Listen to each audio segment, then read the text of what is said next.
আসসালামু আলাইকুম। ঈদ মোবারক, ঈদ মোবারক, ঈদ মোবারক। কতবার ঈদ মোবারক বলবেন আমি নিজেও জানি না, তবে ঘটনা কিন্তু শুরু হয়ে গেছে দর্শক।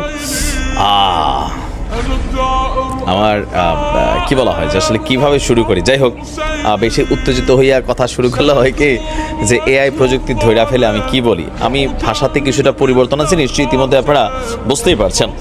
যেই যুদ্ধটা নিয়ে আশঙ্কা ছিল, এই যুদ্ধটা পরিপূর্ণরূপে বা পূর্ণাঙ্গ রূপে শুরু না হলেও প্রতিদিনই জবাব পাল্টা জবাব চলছে।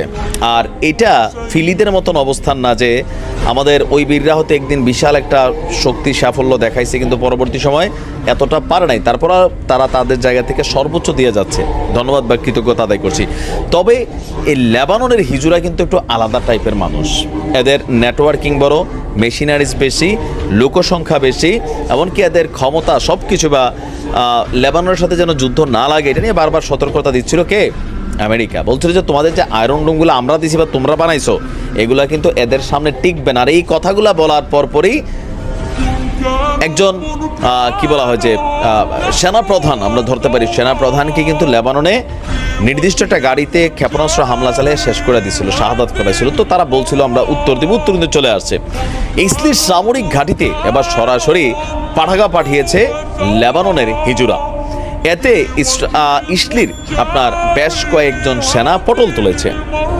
আল জাজিরার এক প্রতিবেদনে এই তথ্য জানানো হয়েছে। প্রতিবেদনটি বলছে ইসলির 91 ডিভিশন সেনাদের যে হেডকোয়ার্টার আছে সেখানে এই পাঠাকা পাঠানো হয়েছে। গতকালকে আমরা বলছিলাম যে হিজুরা একটা ছবি প্রকাশ করছে, এমনকি ভিডিও প্রকাশ করছে যে তোমাদের কোথায় কি আছে আমরা জানি, এবং আমরা জানি কিভাবে পটাকা কোন রাস্তা দিয়ে পাঠালে কোন ছিদ্র পথে গিয়া তোমাদের জায়গা মতো সেটা বাগান বা কি বলা হয় যে বসতি গড়বে। তো আমাদের বীরদেরকে সম্ভবত হালকানি ছিল, আর সেইটারই পাল্টা জবাবটা দিয়ে দিল যে সামরিক একটা হেডকোয়ার্টার, মানে 91 ডিভিশন যে আর্মি ব্যাটালিয়ন আছে তাদের যে হেডকোয়ার্টার, এটার ছবিও কিন্তু হিজুরা প্রকাশ করেছিল। হিজুরা এই হামলাটি দেশটির উত্তরাঞ্চলে আইলেদ হাসাহারে আপনার সরাসরি আঘাত এনেছে। এতে ইসলির বেশ কয়েকজন সেনা সদস্য আহত এবং নিহত হয়েছে বলেও দাবি হচ্ছে হিজুদের।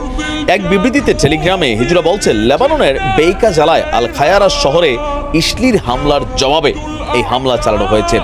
দেশটির এই অভিযানে লেবাননের একজন ব্যক্তি শাহাদাত বরণ করেছিল।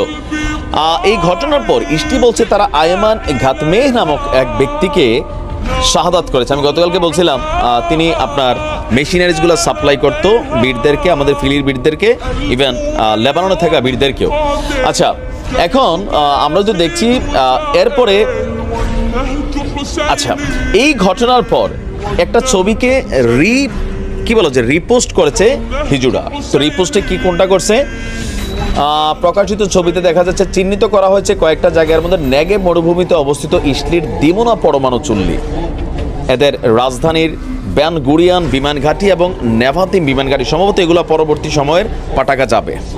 গতকালকে আমি যখন এরাই ছবিটা দিছে তখন আমি বলছিলাম যে এইভাবে ছবি দেওয়াটা উচিত হয়নি। তবে ভাই এই এই টিমটা এটা কিন্তু বড় বেতালা টিম, বোঝা যাচ্ছে নাকি? ছবি প্রকাশ করে ঘটনা ঘটাও, মানে বিষয়টা কি পারলে ঠেকাও, পারলে তোমরা আটকাও, মানে বিষয়টা কিন্তু এরকমই। খুশি লাগতেছে না? আমার তো ভীষণ খুশি লাগতেছে। তবে খুশি বেশি সেলিব্রেশন করা যায় না শব্দগত বিভিন্ন কারণে, কারণ প্রযুক্তির শেষ নাই ভাই, বুঝছেন? এদের বিরুদ্ধে নিউজ করলে আপনারে সোশ্যাল মিডিয়া থেকে আউট করে দিবে। তো আমরাও ভাষাগত প্রয়োগে একটু ব্যবহারে পরিবর্তন আনছি, চিকন চিকন কথার মাধ্যমে চেষ্টা করছি মূল বিষয়টা আপনাদের ফোকাসে নিয়ে আসার জন্য। ভালো থাকবেন, আসসালাম।